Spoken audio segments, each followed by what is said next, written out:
last year in 2019, it was a incident that was almost similar to the George Floyd situation, except for the um, guy was white. I believe it was in Texas, and instead of the knee on the neck, the knee was on his back for about 15 minutes. The guy, he had drugs in his system, and he ended up dying. And you don't hear about it. And the reason why you don't hear about it is because he's white. And the narrative that the media push is, it seems like it's not an issue until the police officer is white and the person that resisted arrest is black.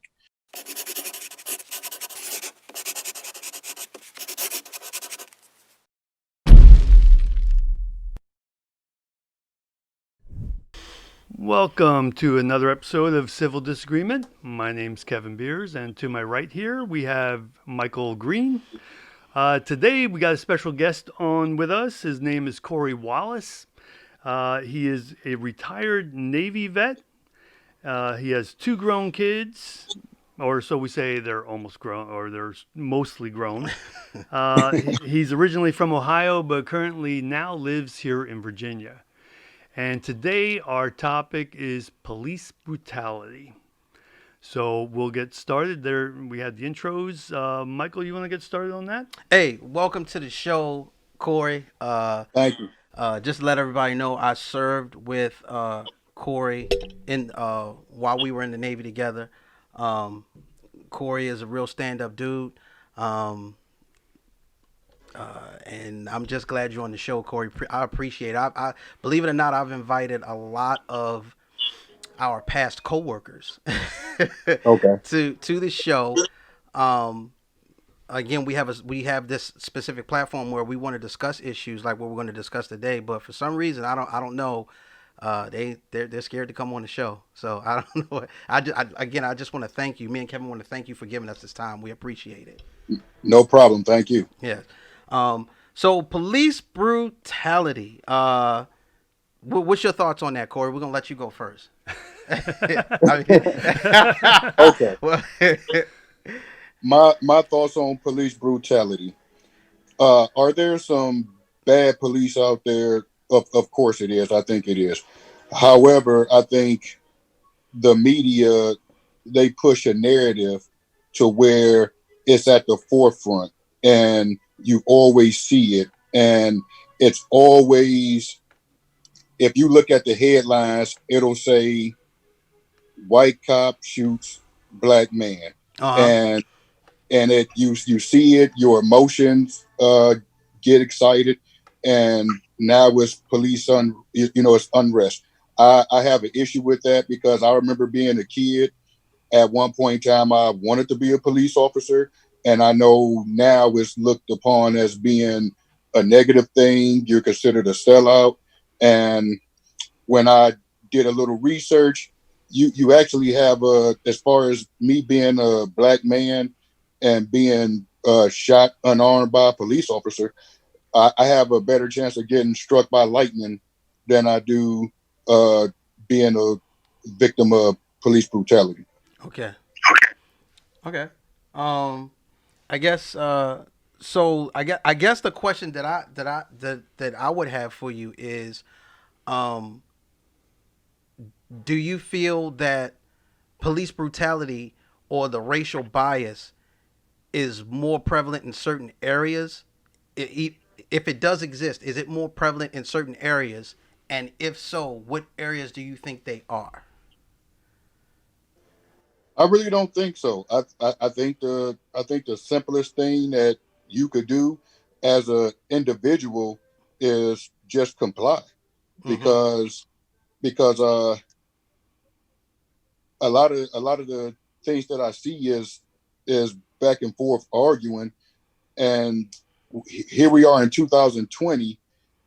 If if I'm assaulted by the police and I'm in the right, I already know that it's going to be a lawyer that will take my case pro bono because I'm gonna be a rich man because I was wronged by the police.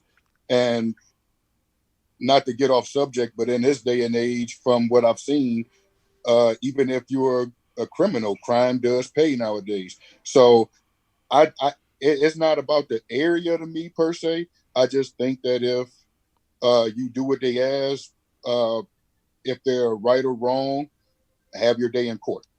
Okay. So okay. So then I guess my next question would be, um, so do you feel that unarmed suspects that are lethally dealt with by cops, do you think that's justified and it's in their training, or do you think that's something that should be looked at?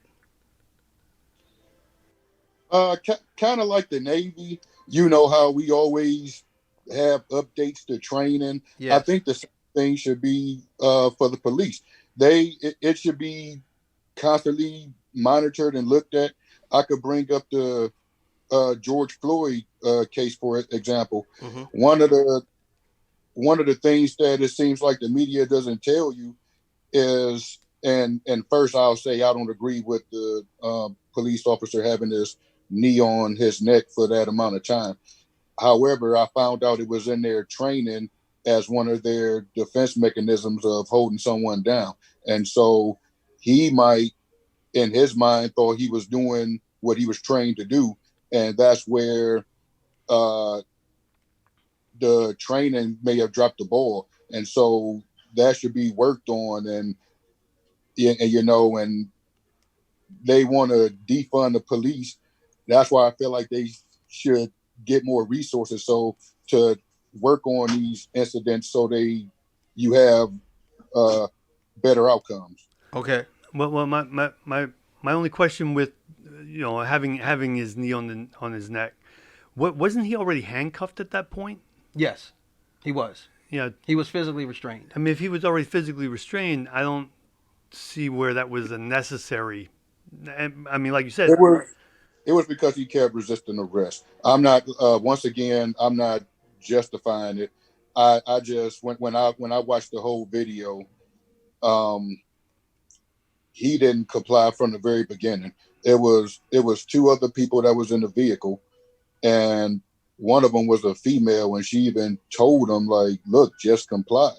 And you know he passed a counterfeit bill, and the first video I saw was the end video, and I think that's what caused a great uproar. And I think that if they would have showed the video in its entirety in the beginning, I think it still would have caused some people to be upset, but I think they would have had a better understanding of the situation because he was calling out to his mother prior to him even being cuffed. He was calm and collected. He still wasn't listening to the police. And once they got to the vehicle, he kept saying he's claustrophobic. The police said, "Hey, we'll roll down the windows for you." And it mm, just I hate the outcome. I just felt if he would have, you know, just complied, he would have went to the precinct, got booked with his charge, and he would have been released. And then I think a lot of people they overlooked the fact that he had fentanyl and I think it was cocaine in his system.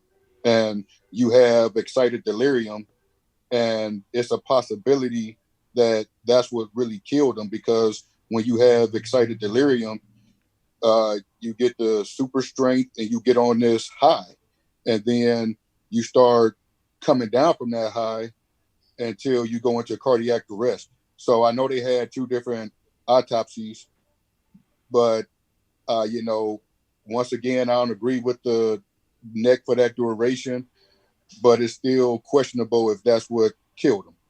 mm. Okay. So I guess my next question is for you is, so you believe that law enforcement are trained to have the right to take your life in certain situations then? In certain situations, yes. Okay.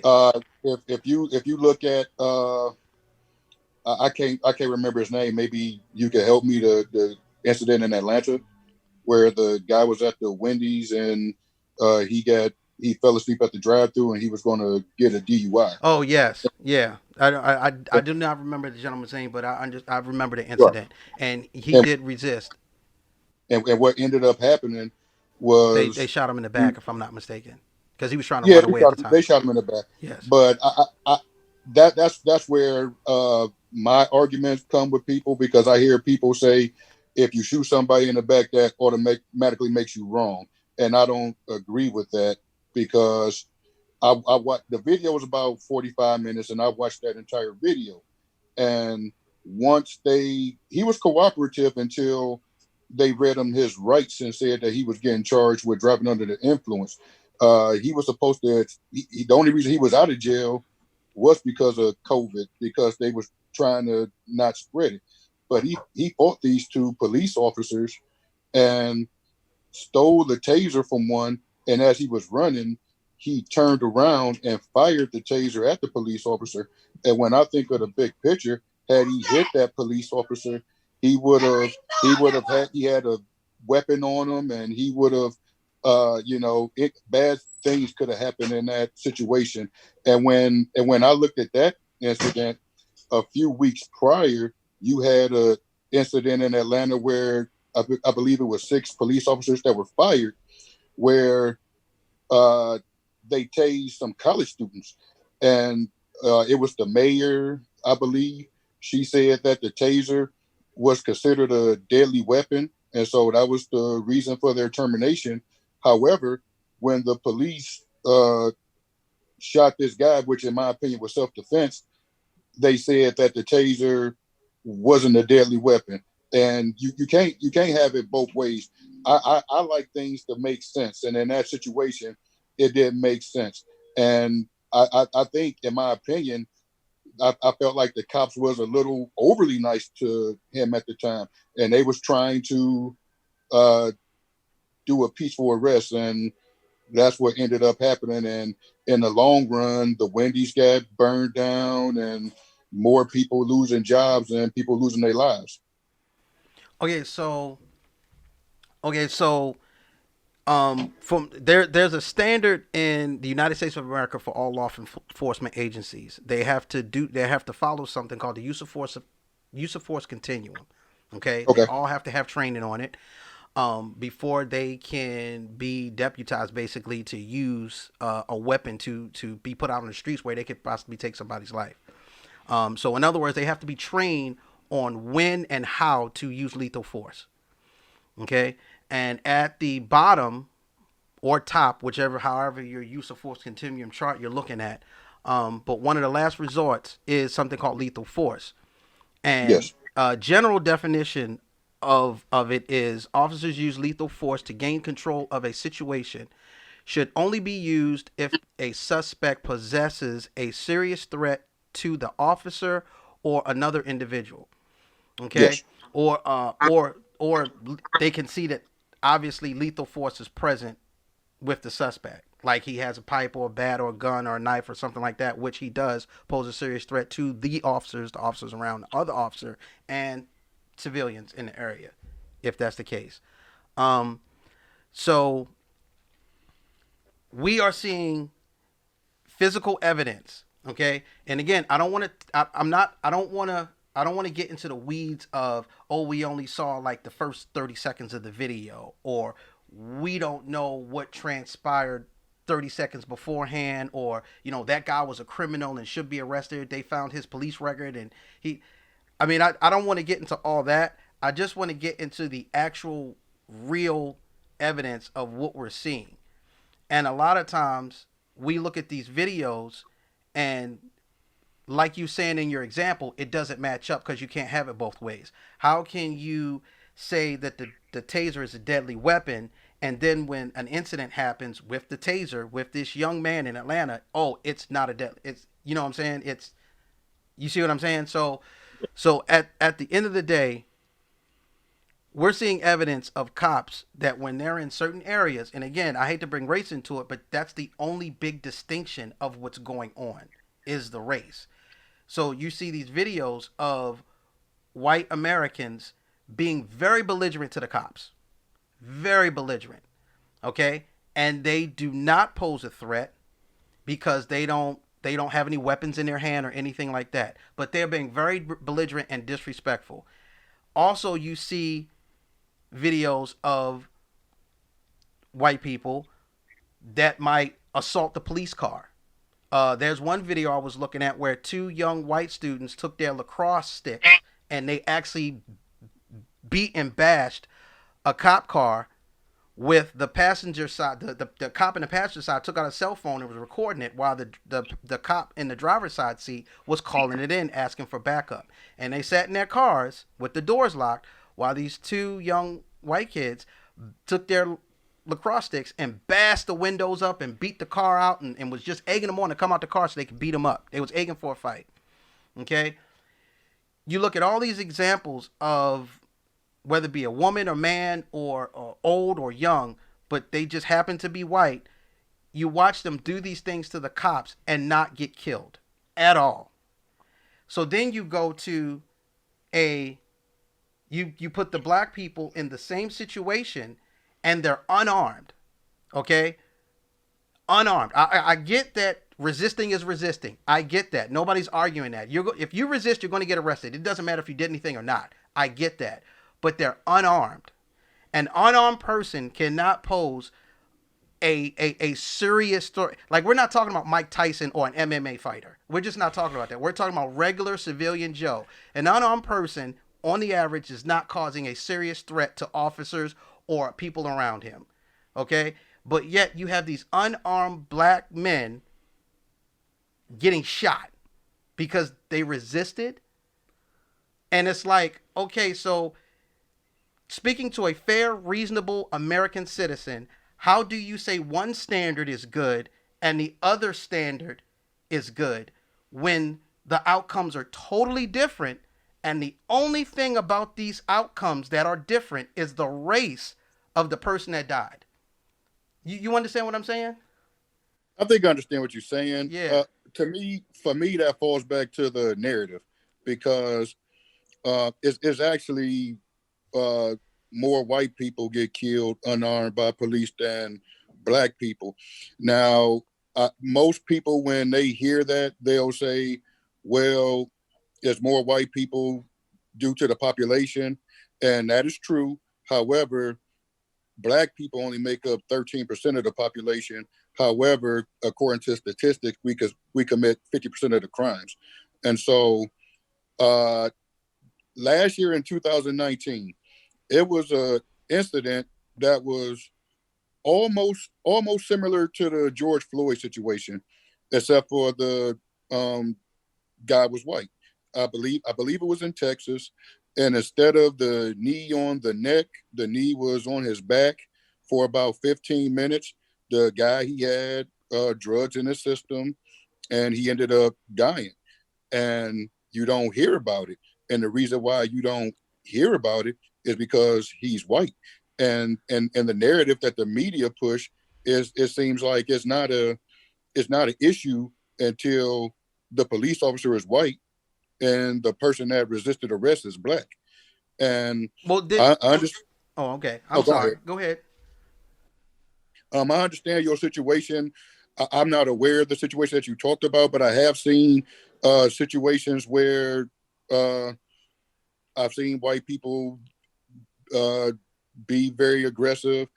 And all in all, I think, especially in 2020, I think the last thing that police want to do is have an incident where they're using force, because they already know beforehand that no matter if they're right or wrong, they're going to get flack from the media. Okay, so then my next question is I can't pull up the statistic that says that white people, die. I mean, let's say that is actually true. Okay, I don't want to argue that point. That's true. Okay. My question would be, how does that in any way invalidate police brutality for black communities? Because even if that is true, that still doesn't invalidate police brutality in the black communities. Because I think I because get what you're saying. you understand what I'm saying? I do. Yeah. So my question for, and it's not just conservatives. It's just it's for the whole Blue Lives Matter thing. You know what I'm saying? Because again, we understand that's a job preference. Nobody says, military lives matter, firefighter lives matter, doctor lives matter. Like if you're a police officer, we commend you, much respect, because it's a dangerous job, specifically if you in certain areas. We get that, but it's still a job choice. It's a choice. You are born white, you are born black, you can't pick your mother, you can't pick your father. Okay? It is just the nature of things. So if we're saying Black Lives Matter and we're trying to bring an issue to the table to talk about, again, I'm not talking about defund the police and all the rest of this other stuff. We're not talking about looting and rioting. Because if you go to the BLM website, again, even if you don't disagree with the BLM, I mean, you don't agree with it, you can disagree with BLM. It is not for everybody. You don't have to agree with it. But at the end of the day, if you do go to the website, you cannot find anything on there that says we should be in the streets looting and burning stuff down. There is no literature like that nowhere on their website. So again, I'm just saying the we're talking about police brutality or the criminal justice reform in some way as far as the black community is concerned. How do we come to the table to even talk to Republican, Democratic, conservative leaders, whatever, if we're just going to be invalidated by something like Blue Lives Matter, which in actuality is not a natural thing because that's a job choice. That's not an actual I was born that way. You understand what I I'm asking? understand. Yeah. So But can I how ask do you we? something? Yes. For me to say Black Lives Matter, do you consider that to be racist? No. And you don't think it divides the country? No. Okay, but But let and let, let me. can I answer that question real quick? Sure, sure. Because because again, this country is made up of all these different cultures. So if I say Black Lives Matter, it doesn't mean only Black Lives Matter. It doesn't mean that Black lives matter more than white lives. That's not what that message is. Like if again, that's the conversation that I'm trying to have with other people that don't believe in it. Like, how can I have a conversation with somebody that believes blue lives matter if, oh, you're BLM? Oh, I'm just going to invalid. Yeah, you're just invalid. I'm not going to talk to you. That's liberal crap. But I still want to have a conversation with you. Nah, you're racist. How am I racist? I just want to have a conversation about, like we're having right now. You see what I'm saying? Right. Like I might disagree with you about how you feel about all these situations that we just discussed beforehand, but we're still having the conversation. Absolutely, you got to have I'm the not going to conversation. get converted. You're not going to get converted. Nobody's going to go out here and you're not going to go out here and all of a sudden be like, oh yeah, I should vote Democrat because yeah, I understand Michael Green now. Like that's not what we're trying Right. to do. We're trying to set an example of how to have a civil discussion and come up with solutions of because I agree with you, Cory. Defund the police. That ain't it. It just ain't it. I'm sorry. I know people are probably listening to this podcast. They're probably like, man, that dude, yeah, he's definitely a liberal or a Democrat or whatever. No, defund the police is not it. I got 3 cops in my family. No, Okay. defund the police is not it. Sorry, not it. Okay? So I definitely want to make that clear for myself. Okay? But at the end of the day, I definitely do think, in my opinion, I think that because the way I grew up in Baltimore, I had a problem with the police. Specifically, and this is what I mean by that. When I was young and I got pulled over by the police in Baltimore, I was not Joe Citizen. I was not somebody to be respected or to give respect to. I was probably a criminal. And the police treated you and disrespected you as such because they could, because that's what they did all day to young black kids in Baltimore. It just was what it was. Just like slavery was what it was back in the day. Okay? It is what it is. Once a mindset becomes prevalent somewhere, because that's just the way it is, it's just the way it is. Once I got into the military and I got my nice little military ID and I was so proud that I was doing well, and I started driving back to Baltimore in my car, first car, all of a sudden I got to drive through the hood. I'm going to Right. look at my old stormer ground, go meet people. Well, guess what? I get pulled over by the police. What's funny is, here it is, you know, 5, 6 years later, and they're still running the same game plan. It's culture. That's all it is. So they're still treating me with the same disdain and disrespect that they were treating me with, even though it's a whole nother officer and a whole nother whatever time.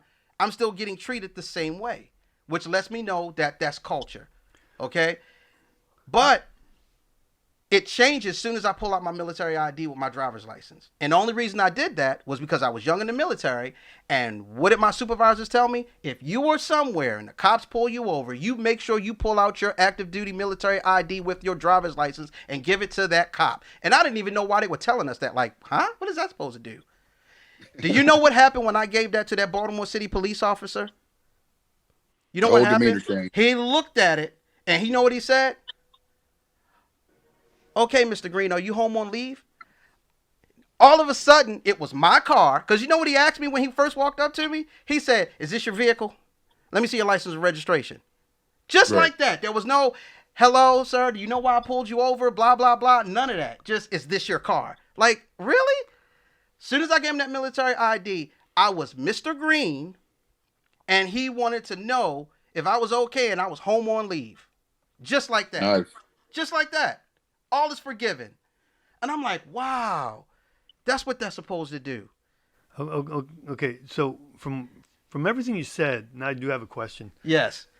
One of the questions you asked earlier on was, do you think it's in certain areas? Yes. So where these videos that you saw of white kids doing what they were doing, Yes. was that a completely different Area. type of area? Yes, it was. Oh, okay. Yes. So because what my question, I guess where my question goes, this doesn't necessarily validate anything as far as what cops can and can't do. But if cops are on streets where crime is occurring every single day, Yes. every hour there's a new crime, Yes. whatever, Yes. versus cops who are, I don't know, out in the suburbs or wherever, just a less crime area. Yes. Won't the cops themselves have a different mindset at that point? Yes. I'm not debating the street sense of being aware in your area, having that street knowledge in certain areas. The reason I ask is because or hypervigilance, so to speak. If we bring up videos of this happening versus this happening, and I do recall every video I've seen of a black person being beaten down by a cop. Yes. It's always in a city setting. Always. And I understand that. And that's why I asked that question. Because you can't have it both ways. You can't say one technique in America is good and the officer was professional, and then when you have the opportunity to do it again in another city or another area. No. And I agree, because, like I said, I'm not trying to validate any methodology here. What I'm saying is, if that mindset, if your life is typically at a much higher risk, just being a human being, your reactions could be different. Again, doesn't validate it because the training is there. Yes. So let me throw that out there. But I'm just.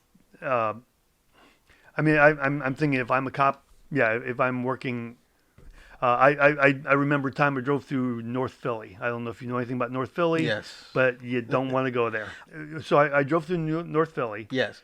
And as we got closer and further into North Philly, I'm watching windows which were, there were some screens in front of them. Okay. We get a little closer in. Now there's bars in front of them. Okay. Now there's not only bars, but other, I see razor wire along the top of a building. Okay. Things like that. So we were getting into it, and then we ended up driving by a murder scene. Okay. Okay. So if, now that's just my experience. Yes. I was so heightened in my awareness of what was around me. Whereas if I were in, let's say, South Philly or Southeast Philly, whatever. Yes. Where far less crime, whatever.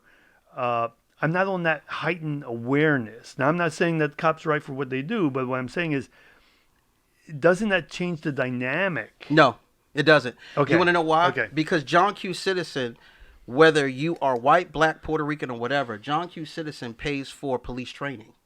Yes. And okay. inside police training in every state in the union of this great country, you pay for use of force. You get trained in use of force continuum. Okay. And nothing in police training is racial. Mm-hmm. It is not racial. So you are trained to use lethal force on armed or lethal suspects. Okay? If you go through any use of force of training in the United States of America, period, and you shoot an unarmed person during that lethal force training, you fail. That's fact. No police department in the United States of America trains cops to shoot unarmed suspects. Nowhere in this country do they do that. If we back away from someone getting killed, yes. Okay, back away from that and just go for the amount of force being used. No, it's not about the amount of force. This is I'm stating fact. Okay. No, the police training. I'm not arguing with you. Yeah, here. you see what I'm saying? Yeah. I'm just pointing. That's what I'm trying to say is, if your police force is training people to not shoot unarmed citizens, this has nothing to do with race. Right. You are training a police force to not shoot unarmed citizens. That is a fact. Okay? How do you shoot an unarmed person? How? Okay.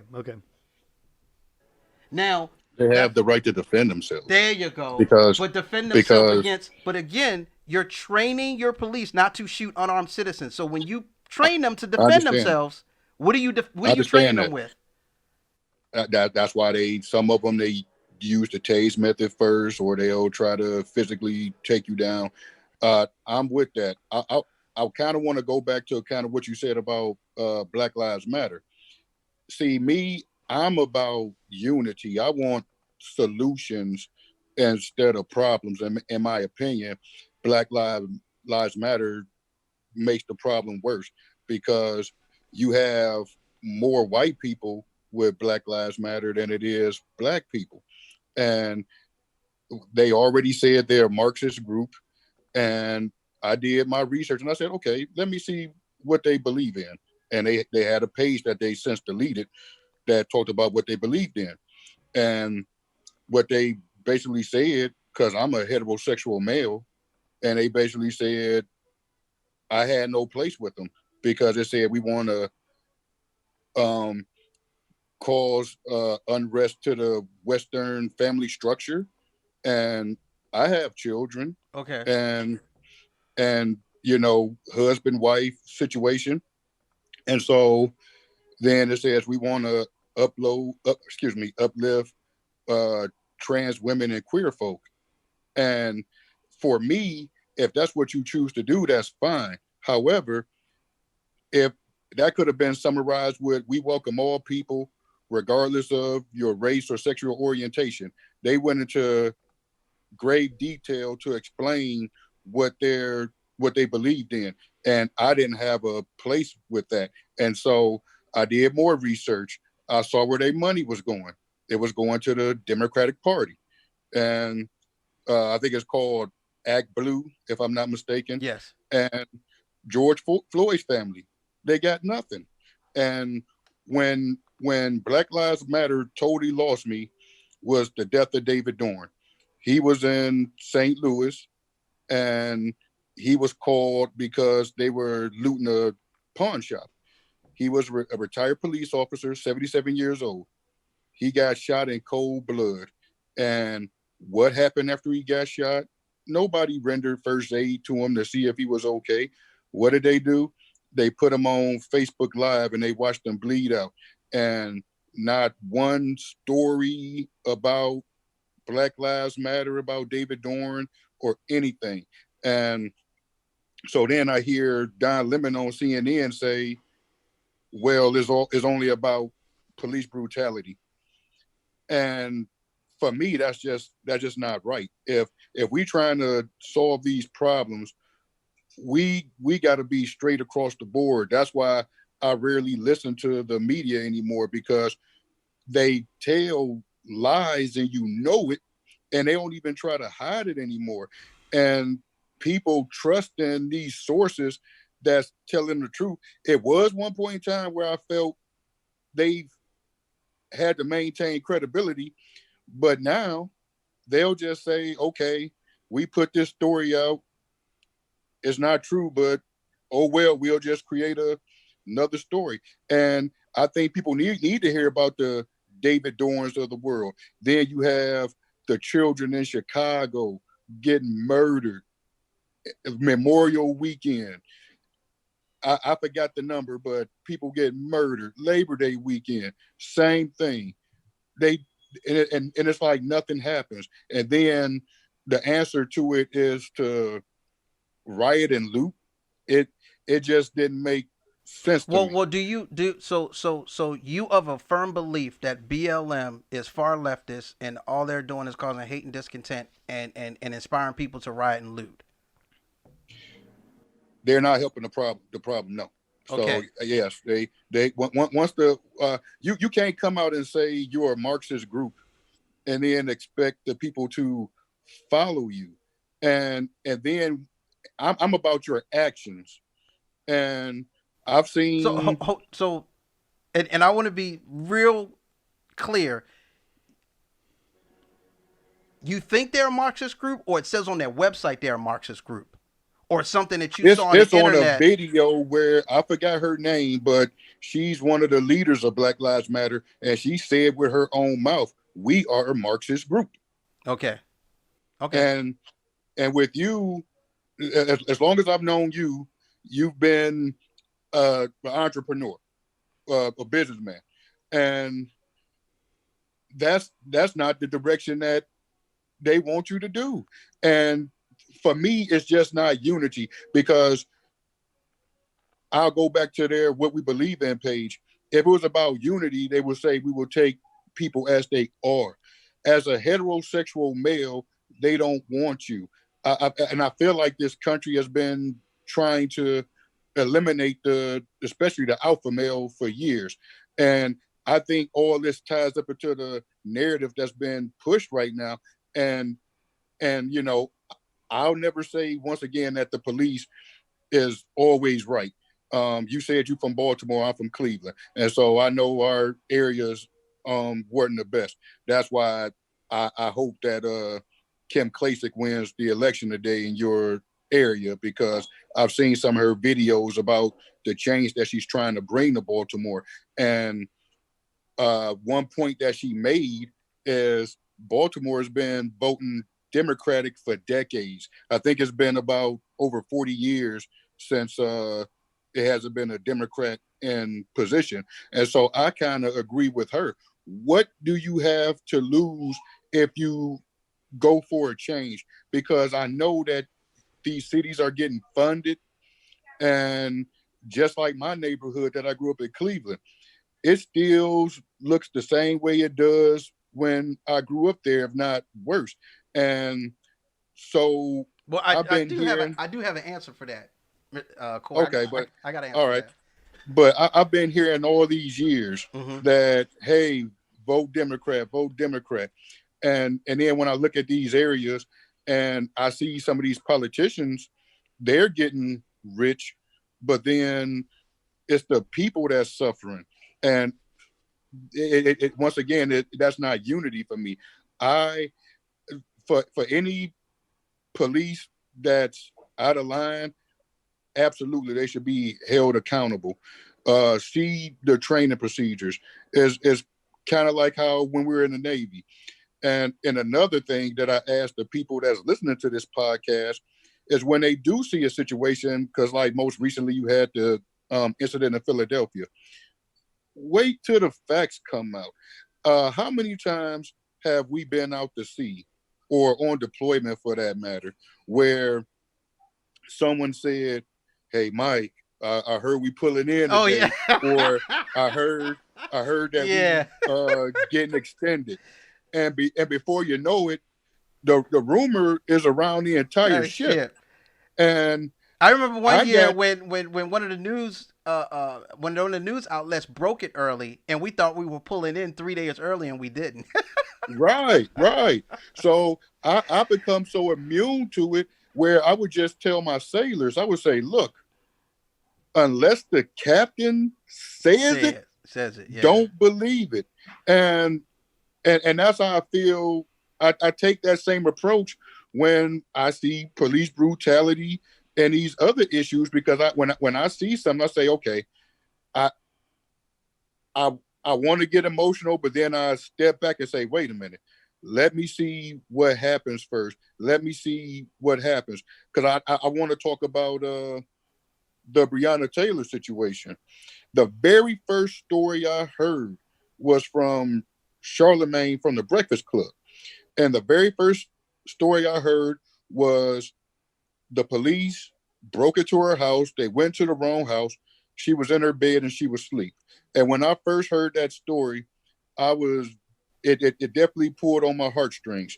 But then as I started doing research, I found out that the media lied from the beginning when they kept saying that she was an EMT. She was an EMT at one point in time. However, she was fired because she got a rental car in her name that they found a dead body in. And her boyfriend was driving that car. And so part of her deal, her plea deal with the city, was that she could never work for the city again. And so she was an EMT at one point in time, but at the time of her death, she was not an EMT. And so that kind of messed me up. And then I found out they did surveillance on her. They had her vehicle at the trap house. She was at the trap house. You got phone conversations from the prisons when her boyfriend was in jail. Excuse me, not prison, but jail. And and so you got people going to her house, leaving with packages and whatnot. And then as I did more due diligence, um, I feel like they blaming the police when her name was actually on the warrant because they felt drugs was going in and out of her house, or packages. It could have been money. We don't know. However, what makes me more angry than anything is the way that our society gives the boyfriend a pass. Because me being a man, if I'm over your house and it's after midnight and someone knocks on the door, as a man, I'm going to say, if she tells me, hey, I don't know who that is, I'm going to go answer the door. And especially, he had a gun on him as well. And so, in my opinion, she should have never left the bedroom. If she would have left the bedroom, she should have been standing behind him. Instead, once they didn't answer the door and they broke through the door, he shot at him. And because of the size of the apartment, I don't have concrete evidence, but looking from what the research I've done, he shot at the police, he took cover, let her take the bait. And I do know initially he did say that she was the one that shot at the police officers. And and so I really think it's unfortunate what happened. At the same time, I think the police got definitely a bad rap from the media because her name was on the warrant, and they were justified with the activity that had been going on. They had surveillance of her vehicle at the trap house, the phone conversations, and everything else. She wasn't an EMT, but whenever the media shows you a picture of her, she's in her uniform, she's holding flowers, and the picture that they don't show you is the one where she's with her boyfriend and she's holding an AR-15 and he's holding a 9mm, and they're saying we're partners in crime. So it's just, in my opinion, I just want real news that tells the real story, because when you're emotional, people don't make good decisions when they're emotional. Because if I'm upset and I'm supposed to think and get something done, I may not do it as good as I could have because I'm not settled in my frame of mind. And I think that's what the media portrays, where they say, okay, you know what? We're going to make the police look like they're the bad guys Okay. when they're supposed to be the good guys. Because when 9/11 happened, uh, firefighters and police, they were the the top of the town, and you couldn't say anything about the police. And I just find it amazing that not even 20 years later, uh, they went from heroes to basically criminals. And you and I will both agree that I think this is the third time I'm saying it, that yeah, every police officer isn't uh, top notch, but I think it's much more good than it is So bad. do you think so so do you think that police brutality there is police brutality more among people of color, and that is a discussion that we could talk about how to prevent that? Or do you think it's non-existent because you think it's a leftist slash media driven thing? I think I think it might exist minimally. However, is more media driven. The best explanation I could give you is like, say if you're at your house Yes. and in your upstairs bathroom you got a leaky faucet. Okay. But then in your living room you got a class alpha fire. You gonna tend to the fire first before you tend to that leaky faucet, because that's the main issue. And I Yes. feel the media, instead of pushing the main issues that we have as black people, they go with the secondary issues, because I think our number one issue is fatherless homes.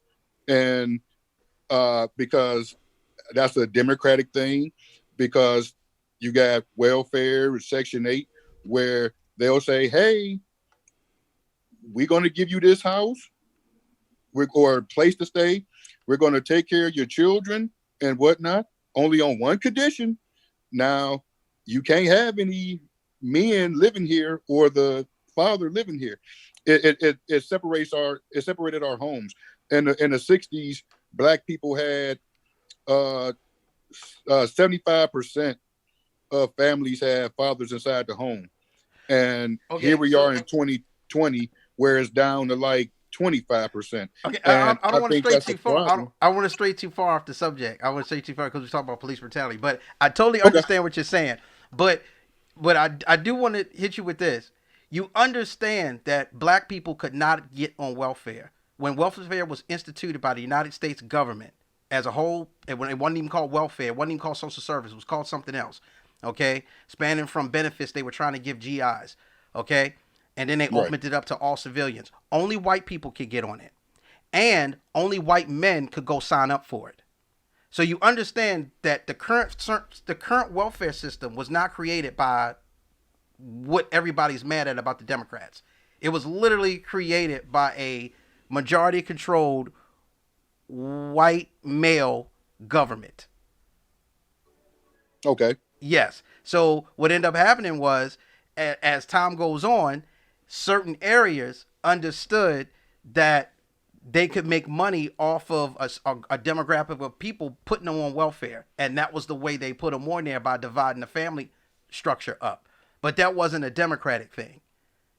I think it was, but I wasn't trying to drift off the subject. Yeah. The only reason I was making that point was to say that I feel like that's what they should be focused on, bringing our families back together, having the fathers back in the home. But yet the media is saying our biggest issue Is is police police brutality. brutality. And while it could be an issue, and I'm not gonna say it's some questionable things that doesn't happen, but I think it happens with all races. But I'm saying, when I talk to most of my friends, they're talking about police brutality as at the forefront, when I don't think it is. That's why I brought up the Okay. fatherless home. Homes. I Okay. think that's the issues that um, are at the forefront that could uh, bring a lot of this down. Because when, unfortunately, sometimes, no disrespect to women, but when you're raising that man without a male presence, I don't think I could raise a woman to the best of my ability, because it's going to be some things that I won't be able to explain to her because I didn't go through it. I could do all the research I can and try the best I can. However, I'm not a woman, and so um, that's why I think that's part of the reason why we have so many mental health situations and things like that, because of broken families. And so police brutality, yeah, it has its place, but I don't think that it's the gist of our problems. Okay, so let's talk. One of the biggest contributors to the fatherless home is not a cultural thing. Okay, because I personally do not feel that black men are just in a culture of just getting women pregnant and just leaving. We just want to Oh, have I agree. babies and not take care of them. So that is an actual opinion of certain people of the black community. They just think that black men are just the reason we have so many fatherless homes is that black men are just prone to just making babies and not taking care of them. That is an opinion. I've heard that before. So, and the only reason I'm throwing that out there is because I don't believe that way. I really Okay. think a lot, especially in the urban areas, the reason you have a lot of fathers not in the home is because of the criminal justice system. Case in point, I think Three Strikes You're Out impacted black families more than any other demographic in America. It just is what it Where did is. that come from? Yeah, and I understand, and I totally understand where that came from. So us knowing that, Oh, okay, again, okay, so us. okay. Where did it come from for people that don't know? That's let's talk about that crime bill. The That the crime bill '94 from crime from bill yeah, that crime bill that back. Bill Yeah, Clinton Clinton, brought in, Biden, all the rest of them and good old Biden cronies. helped Yeah, yeah. create that. So at the end of the day, if we understand that was the mistake, how do you fix that? Because we have black men in prison for nonviolent crimes because of that crime bill that could have been fathers, and they're felons. So not only can they carry a register, not only even if they get out, they can't carry a registered weapon. Okay, they got this jail time. Nobody wants to hire them. Even if they did get a degree while they was in prison because they were a nonviolent felon, nobody wants to hire that. Who's going to take a chance on that? He guess what else he doesn't qualify for? He doesn't qualify for certain business grants from the government to even start a business because he's a felon. So again, this is the stuff that we want to talk about. That is included in the whole criminal justice reform or police brutality. Okay, Right. but again, how do we talk to somebody like Vice President Pence that doesn't believe it even exists? That man will literally tell you that what I'm talking about, it doesn't exist. But we have physical proof that it does. We just want to talk about it. That's all. We don't want to defund the police. We just want to talk about it. How can we help all those black men in prison because they sold weed? And now weed is about to be illegal and it's about to be a commodity sold on the stock market. But you got all these black men in these inner cities locked up for 10 plus years and they're felons because of it. Mm-hmm. I mean, come on, man. You can't tell me that's right. Oh, I agree, and that's why I feel I that's why I am a fan of Trump in that regard, because he has been getting a lot of those people out of the prisons and giving them pardons to try to help them recreate their lives. It's just yeah, not non-violent crimes, and I've heard people tell me, well, they did the crime and it's what it is, but I do believe in So rehabilitation. what's As rehabilitation? long as, So how do you get rehabilitated? If you see what I'm saying? If you're always going to have that black mark, what is rehabilitation then? Like how is it fair for you to do the time and then now you're a felon, you can't carry a weapon, but I'm rehabilitated, I did my time. well, if in my this part is my opinion only. If it was a non-violent crime, um, I wouldn't have an issue as far as you going through the registry to get a weapon. I don't. I'm not opposed to that. But now if you was a convicted murderer or something, that's Of totally course. I different. mean, I But totally understand. we talking Yeah. about the non-violent crimes, yeah, and that's something that probably need to be looked at. And what you just said, that's another thing that, in my opinion, is more important than police brutality. And uh, we will both agree that it exists. However, I just think the media make it to the point where you see it, so where if something happened, no matter who's right or who's wrong, they put it there in your face because they want to get clicks, they want to get likes, they want to and they want to pull on your heartstrings to where you Well, say, "Oh, wait a minute." I definitely do. I can tell you right now, me and Kevin and you, most likely, we all agree on that whole media-driven narrative with the commentary news and Right. it's all about ad spin and all the rest of this other stuff. They yeah, clickbait, whatever else they need. So I definitely agree with you on that one. I just wish they could be held accountable because I know we have freedom of speech. I just wish it was a way that there were consequences if you intentionally misled or put out information that you know isn't the truth. And But at the same exact time, it's commentary. So it's like you can't, again, like it's like you can't have this is that argument again, and I'll tell you what I'm talking about. okay, A Republican and a conservative say we want smaller government, and yes, then a conservative Democrat will go, I agree, we should have smaller government, and then yes, the conservative Democrat will go, oh, if you agree, we should make abortion illegal. You can't make abortion illegal without making bigger government now. You want to use the government to sanction somebody. That's bigger government. So it's in saying that you want the media to have repercussions for having commentary news and putting spin on it like that. You can't have it that way and then allow our commander in chief to go on television and say things like, I mean, it is what it is. Like at the end of the day, give me an example. like when he was talking about the coronavirus, okay, and he was saying what he said, all his many comments about it's not that serious, or we're gonna wake up one day and it's gonna be over. Like his again, I'm not saying that what he said was a lie.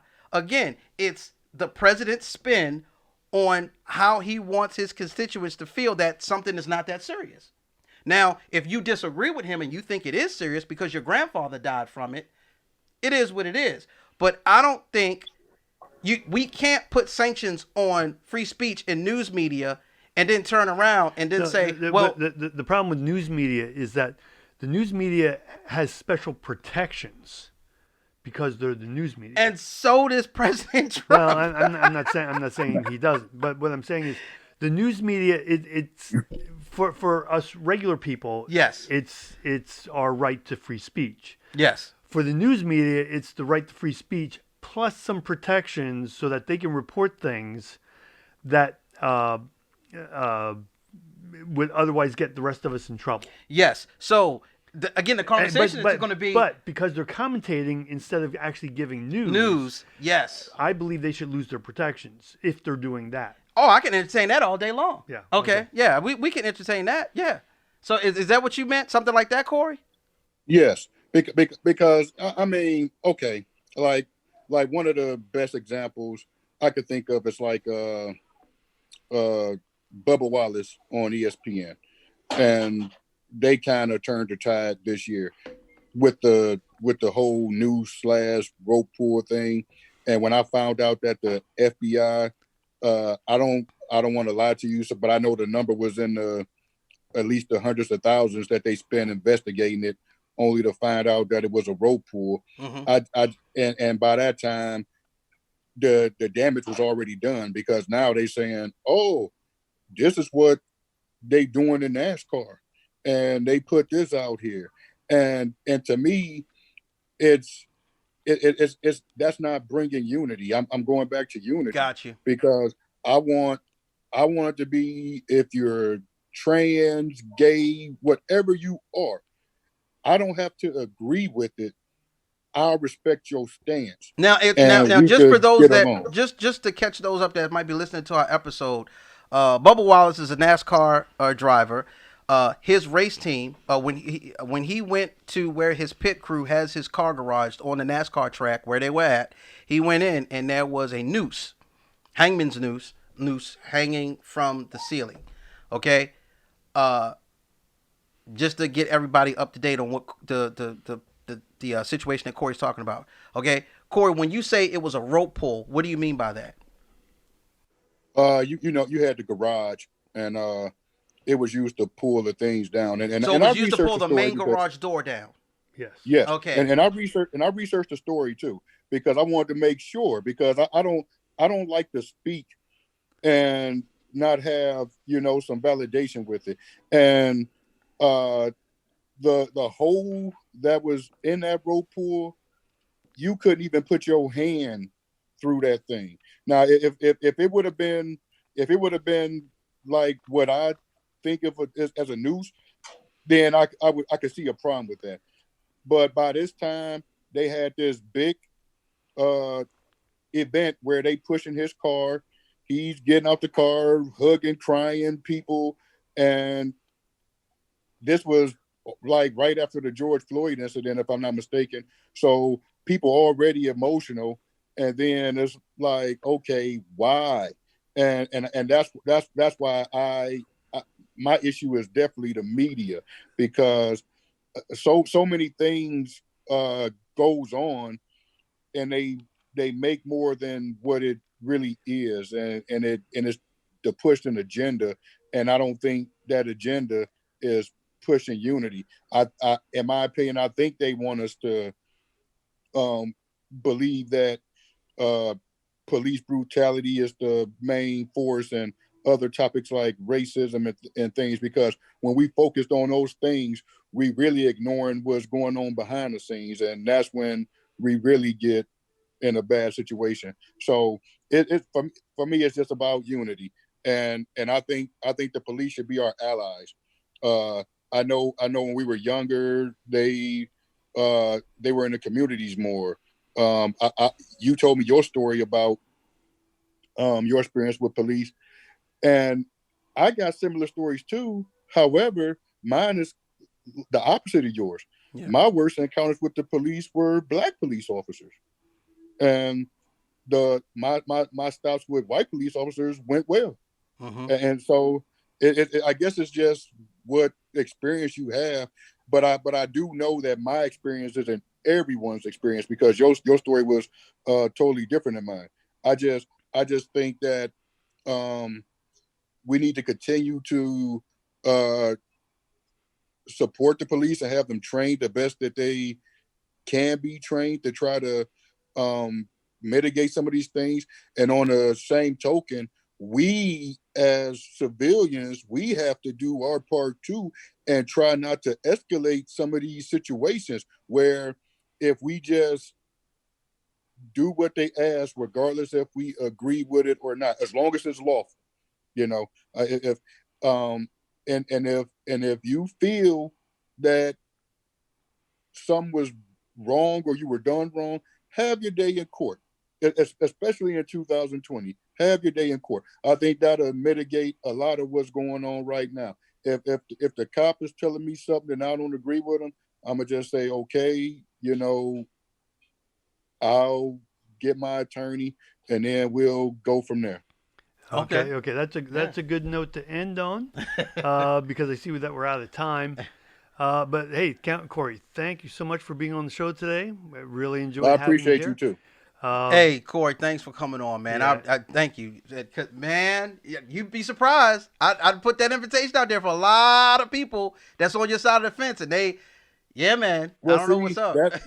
that's part of the problem. We people are afraid to have tough conversations, and you have to be able to have tough conversations. I think the problem is they're afraid because I'm fortunate to be able to have this conversation with you two, but some people they're mentally they not able to have a conversation, and so because if your stance on police, Michael, if I can't handle it, I say, oh, I don't care if we served in the military together. I don't care if you were my friend. Now I'm going to kick you to the curb. That Yeah. needs to stop. Yeah. It's about adding value to people, and me sitting down with y'all added value to me. I may not agree with everything that you said, but you still added value to me that I could think about and say, you know what, he had a point when he said this, and I could do my own research on that, and now I'm better because I've learned. Yes. Exactly. I appreciate it. I appreciate it, Cory. Thank you very much. Okay. No problem. So we are going to end there. You got anything to add, Michael? Oh no, I'm great. You got anything to add, Cory? I appreciate y'all once again. Thank you. Okay, great. And on that note, then we are out. Okay. Thanks a lot, Cory, man. Appreciate it. Thank you. Okay. No problem. Okay.